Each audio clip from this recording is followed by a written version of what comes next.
Welcome to Sweet Life Beat Life. We hope this video helps. You'll begin by confirming prerequisites so you can act efficiently. First, check Android and Google app versions in settings so updates aren't the cause.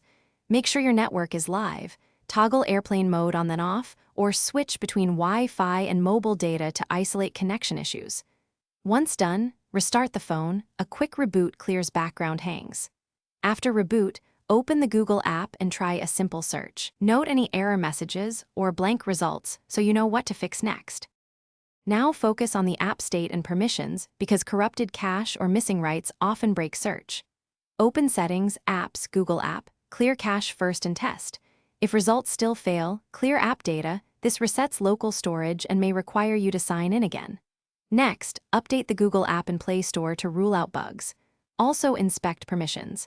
Make sure microphone and location are allowed if you use voice or contextual search. Once these changes are applied, reboot and retest. Finish by isolating network and software conflicts so the search fully recovers. If connectivity is unstable, reset network settings or set DNS to 8.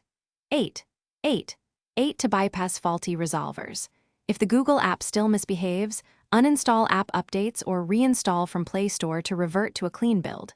Finally, test Google Search in Chrome or boot into safe mode to check for interfering third-party apps. If problems persist, use the troubleshooting tip. Safe mode. Thanks for watching. Consider subscribing if we helped you.